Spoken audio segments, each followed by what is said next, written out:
Hello, what's up? I've got some really good news for you today, and I want to share that with you, and hopefully you're going to pick it up. So today, out of nowhere, I've remembered the most important thing in life. The most important thing in life is your connection to God. It's your level of consciousness. It's your connection to spirit. I'm not kidding. When you have this, everything feels like it's okay. You get all of your perspective back. How it feels to be conscious again is a bit like you're an angel. You do feel a bit like an angel. not gonna lie. And here's the thing, we're really familiar with what it feels like to be, you could say, like a devil.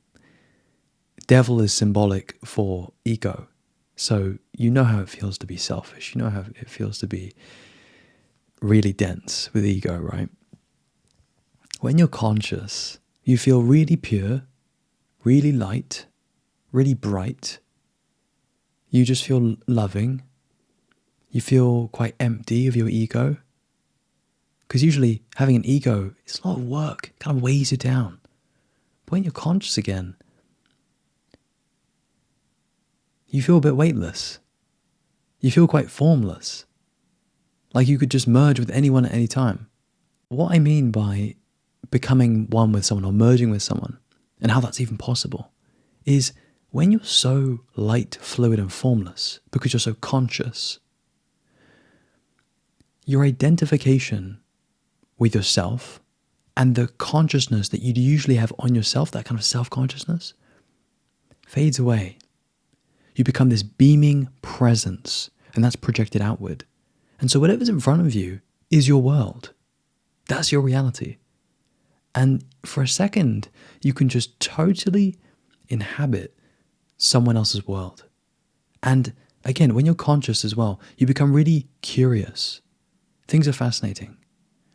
And so if you're looking at someone, it's like, whoa! Because from this point of view, you're not just looking at a person, you're looking at a soul. It's like the soul is right in front of you. It's both formed, but it's also subtly hidden in the person. It's weird. And then also we have this. So when I get conscious again, one of my favorite things to feel is that feeling like, I knew it. I knew it. I knew there was more than my ego. I knew if I was patient and if I were to wait, not wait, actually I don't really like that framing, because that way you just wait through your whole life, but rather be patient and be conscious through your suffering, through your ego, while still doing the manual work to raise your consciousness, so that eventually you do have a heightened state like this. Sometimes it just comes out of nowhere. Sometimes it's directly after you meditated. If I didn't meditate for numerous chunks today, I wouldn't be feeling what I'm feeling now.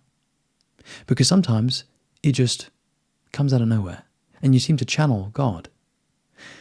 And when you are doing that, I'm not kidding, it's so not about you, it's a joke. And again, to go back to our point of how good it feels and how you knew it, there's this moment of gratitude, because sometimes it gets really fucking shit. And so when you feel the opposite of that, when you feel really conscious and you get that confirmation, that spiritual confirmation via a heightened state of consciousness, that you are in fact the universe, that you are divine, that you are completely connected to God, always. And if you're really radical, you are God, and you've just remembered yourself. When you feel this, you just feel immense gratitude. Such immense gratitude. Especially because the chances are there were so many times where you completely lost touch with it.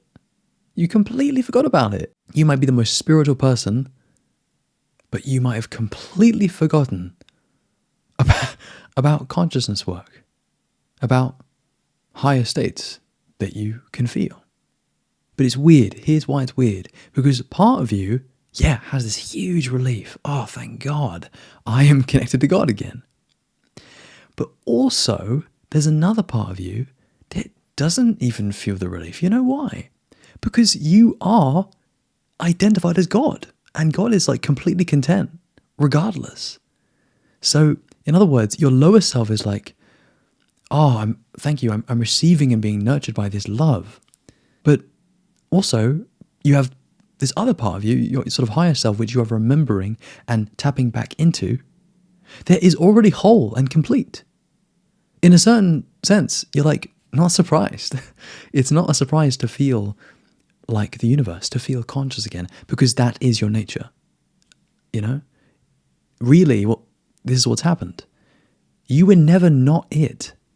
The illusion was there, and that's why you forgot. But really, underneath, you were always the universe. You were always conscious. So part of you doesn't feel surprised. Part of you is just kind of chill about it. Anytime I have a really beautiful, high consciousness state, literally, a lot of the time I'm like really freaking grateful and happy and, oh man, I got a journal, I got to use this, right? This is why I'm shooting this video, to use this state. But then, part of me is just like, great, welcome back. Now, here's the thing. You got to stay tethered. You got to maintain that connection. Because you bet, I'm going to enjoy this state and I'm going to be conscious. But in 12, 24, 48 hours, I might be less conscious. And for me to be a truly conscious person, I've got to maintain that. I've got to maintain that because you don't want it to just be highs and lows. No. For me personally, I'll just speak from my own experience. Dude, it's all over the place. Sometimes it's really low. Sometimes it's super, super high. Sometimes it's middle, kind of, quite conscious, but maybe you dip a bit. It changes a lot. This is the thing. You want to notice and really become familiar with all your different states of consciousness. And really, you want to accept this as you. Because you're not just the high, lofty ones. You're not just the really conscious ones. Obviously, you will find yourself in those. But if you want an advanced point, what you want to do is you want to totally take ownership of all your different states of consciousness. That is you being a wizard.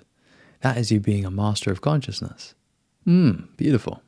We're going to wrap things up there. My friend, I wish you lots of beautiful states of consciousness. They don't come by easy.